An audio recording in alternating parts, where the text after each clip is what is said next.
Welcome back to the channel. Today we are discussing the episode that I never wanted to film in my life, but now we are here, and that is crashing my Viper. So with that, let's get into it. Now, full disclosure, I tried filming this episode 3 or 4 times within the first week or so of when I actually crashed the car, so it's been a little bit over that at this point. But I was still a little bit too, I think, shocked in disbelief that it had happened, even at the 1 week mark. So nothing I was really saying was concise or articulate, and it didn't really make sense from a video perspective. So attempt number 5. This time we got it. Now, I want to start off by saying, fortunately, I am fine, and I only did some damage to the front right corner of the car. I am okay. That was my biggest concern, is that if I was actually going really fast and crashed this, if I hit my head, it's a 50-50 coin toss between me being a permanent vegetable and me being dead. So fortunately, I did not hit my head when this happened. I spun the car into a pole. I'll go a little bit into the details of that, but it happened at a relatively low speed, so fortunately, I am fine. Here is the footage of the crash scene itself.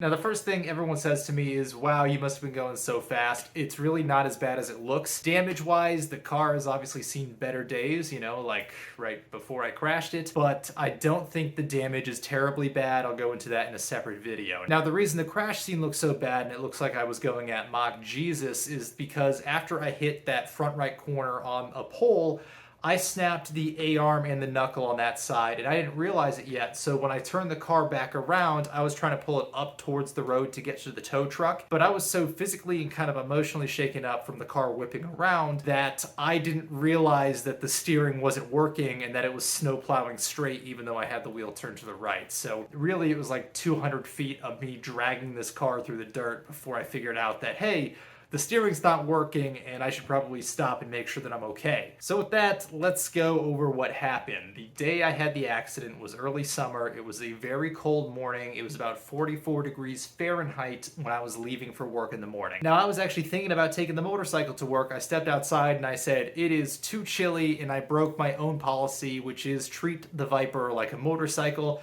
and don't ride it in situations where you wouldn't ride it like a motorcycle. So already off to a bad start. As anybody knows, old tires, cold tires, that is a recipe for disaster, especially on a vehicle like the Viper. But what I know now, and what I didn't know at that point, is that the Michelin Pilot Super Sports, they're a very grippy summer tire. That's what I have on the car. I was told by the previous owner that they were replaced about a year or two before I picked up the car, which means they would have been about 3 to 4 years old at the time that this happened. When I checked the manufacture dates, that wasn't the case, or if that was when they were replaced, it's because he bought these like warehouse specials that were sitting in the back corner for who knows how long. The manufacture date of the tires, the true age of how old they are, they were made in early 2012, so they were coming up on a decade old. If you don't know anything about these very high performance tires, even if the tread is good, even if they look good and there's no dry rotting, just by age alone, they age out every 4 to 6 years. So even with just compared to when he said he replaced them, I knew I was already getting a little bit close to that end of life, but I was about 2 to 3 times beyond that based on when they were actually replaced, which is something I never thought to pay attention to more closely before. Compounding this issue, I already knew that in cold weather, these tires get less grippy. I've had this thing out in pretty late fall and early spring because I've been eager to use it as much as possible and store it as little time as possible. I know that it will light up first through sometimes third gear in cold weather or if you're driving at night. What I didn't know, and what I found out after this happened, is that Michelin Pilot Super Sports have a manufacturer's warning to not use the tires at all at temperatures below 40 degrees Fahrenheit. So I was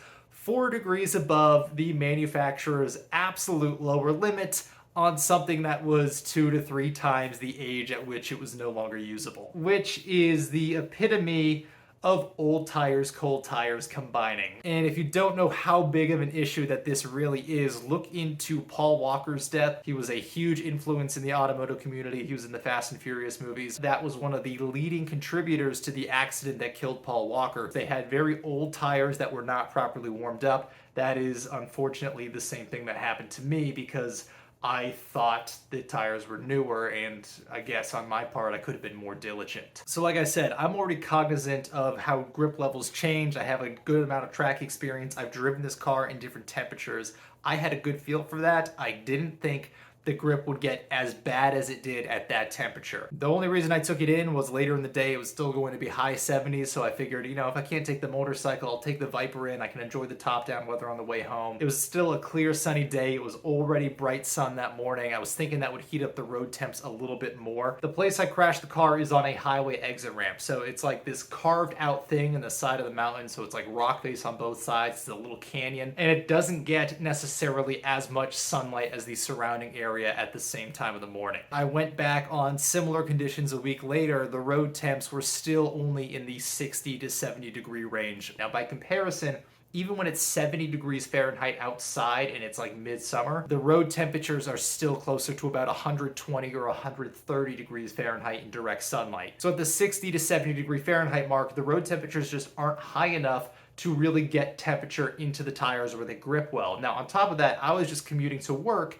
I wasn't really beating on this thing on the ride in, right? I was just going at a casual commuting speed, so I also wasn't doing anything that would have really heated up the tires and given them a better level of grip. This exit is a long sweeper to the right, followed by a long sweeper to the left, and being a highway exit, it gets you from a 65 mile an hour zone down to a road that is still, I think, a 40 or a 45 mile an hour zone. So you're not shedding a lot of speed on this exit. It's built for kind of those higher speeds to get you down to the road speeds, but it's still a relatively high speed limit on the road that you're going to. So like I said, it's very well designed for those conditions. A younger, more stupid version of me has taken this same exit at some very egregious speeds in both my Mustang, on my motorcycle, and I think in my WRX at one point back when I had that, I've taken this exit at triple digit speeds. Around 120 is the fastest I've gone on that. That was out on motorcycle. Again, that was extremely reckless, and that was really pushing the limits on my motorcycle. The Viper in the right conditions could take the corner at around that same speed, probably about 110 to 120 miles an hour would be pushing it in the Viper for traction limits. Because the corner is a relatively gentle sweeper, and because it's banked in your favor, it gives you a little bit more grip, so you could push it harder if that's what you're looking to do. That said, the morning I crashed, I was going about 60 to 70 miles an hour. And before some keyboard warrior jumps in and says, hey, look, 65 miles an hour is still way faster than the 45 mile an hour zone you're going to, keep in mind that the exit ramp is still designed for those speeds, right? They're designed to come off the highway at highway speeds, which 65 was the highway speed limit. And specifically, my experience, not only in the Viper, but also taking that corner on a routine basis, not only commuting to work, but having literally grown up in the town, knowing the conditions of the road, being so familiar with it, I'm not going to say that makes it safe to do any speed indefinitely, but knowing the territory well enough makes it a lot safer to travel at those speeds. So again, before anyone jumps to their keyboard and says you're going way too fast for the conditions, here is me taking the same corner at the same time of day at the same speed in a 2003 Subaru Forester with 175,000 miles.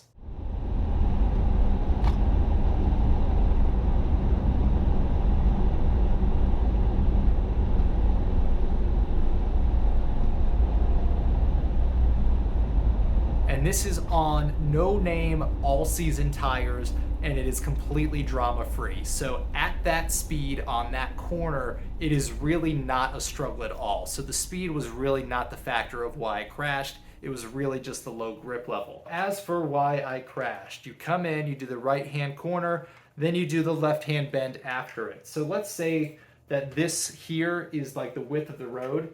When I'm coming in for the second corner to make the left, I kind of feed all the way over to the right side of the road, and the tires, both of my right tires, were lined up on the white painted line on the outside of the curve. So as anyone who's ridden a motorcycle can tell you, that can make for a bad day very quickly. Most people who drive cars, or especially normal cars, don't realize this, but the grip level as you go over a painted line drastically changes compared to being on the dry pavement. And that is the second instance on that day where I did not treat the Viper like a motorcycle. I'm very conscientious of not staying on painted lines on motorcycles because I've had close calls where the tires kicked out a little bit. I thought that due to the size of the contact patch of the Viper's tires, because they're so wide, it literally spans more than the painted line on both sides. So I figured, it's not really going to make that big of a difference, but clearly I was wrong. So I wasn't pushing the limits and like lift hard off the throttle and just snap onto the brakes. I didn't slam the brakes and throw it into the corner.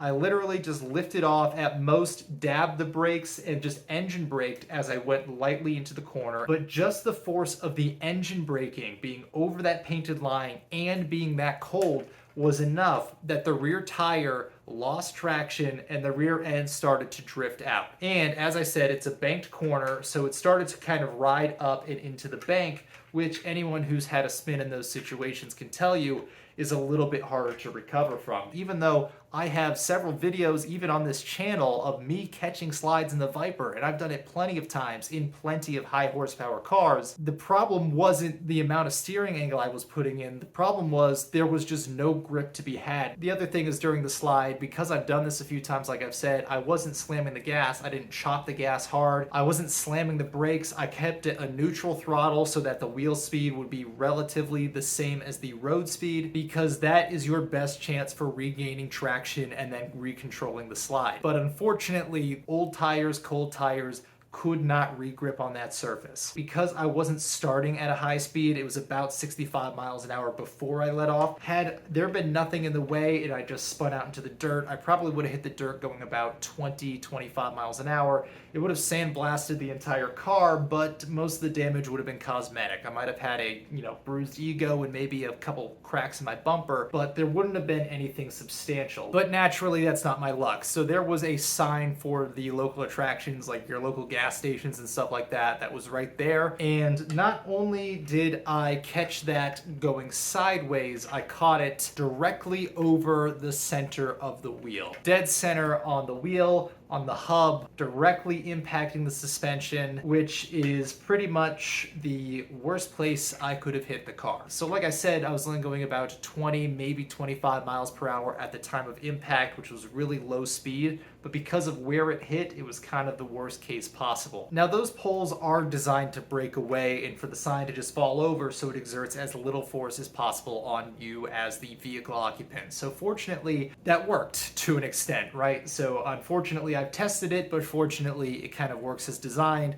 The base of it broke away and it wasn't as hard of a stop as it could have been. Unfortunately, that breakaway post has to be anchored to something in the ground. So there's about a 2-foot diameter concrete pillar which this thing was fastened to, and that was a little bit less mobile, we'll say. And specifically, the problem here is that the Viper is very, very low, as I've said in other videos. So the ground clearance is like 4 to 5 inches in most parts of the car. So a concrete base that sticks out roughly 6 or 7 inches from ground level, you can kind of do the math on what's going to happen there. So the wheel that I took so much time refinishing and getting absolutely perfect took a direct hit to that concrete base. And as it did so, there's only one place for the car to go, and that's up and over it. So we hit this base, the pole's breaking away, the car goes kind of like nose up and around, and it lands almost a full 360 later. The front end of the car was in the air for about 27 feet. It really didn't take much speed-wise, just the angle at which it hit and the fact that it kind of went over the base and then a little bit up the pole as the pole was sliding,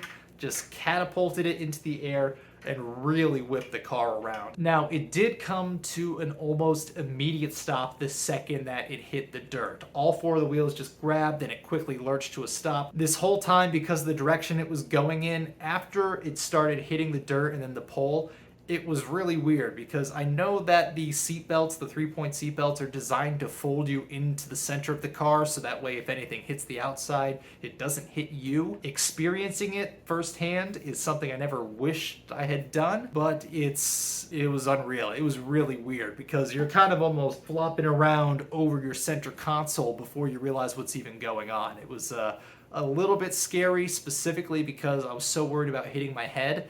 But I gotta say, the way that it's designed to bend you in and away from hitting your head on the outside, it worked. And I'm very glad that it did work because, as I've said, the Viper doesn't have a lot of airbags or safety features, and that was something I was really concerned about. Had I really been going faster and had I really been beating on this car, I think that could have still been an issue where I could have smacked my head and then been, you know, a permanent vegetable or potentially dead. But fortunately, I wasn't really driving aggressively, and even though it really sucks that this happened to me and to the car, I'm okay, and that's kind of the biggest thing here. Now, because of where it hit and how it hit and the fact that the concrete really didn't move, even though I took off several inches of the leading face, it did snap the knuckle, it did snap the A-arms. I didn't realize it at the time. My first goal was just get back to the road so I can call in a tow truck and make sure I'm safe and that I'm not literally down in the side of the road in a ditch. That's why the accident scene kind of looks like it does. I didn't realize that when I had the wheel turned to the right, only one wheel was going that way and the other wheel was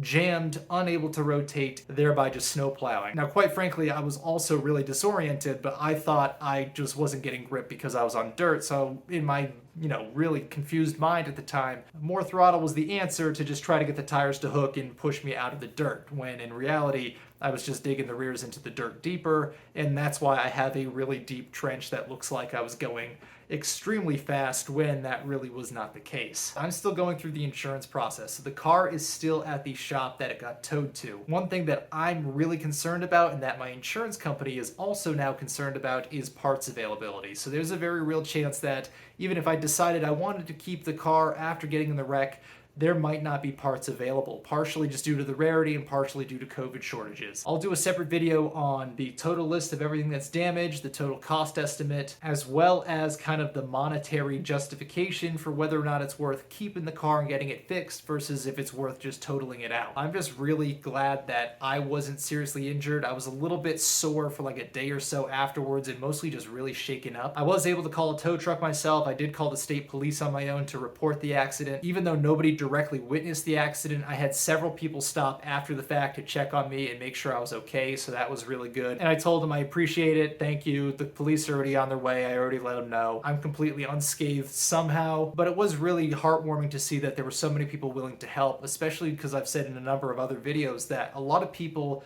automatically hate you because of the type of car that this is and the kind of image it portrays. And if any of those people ever see this video, thank you for offering your help.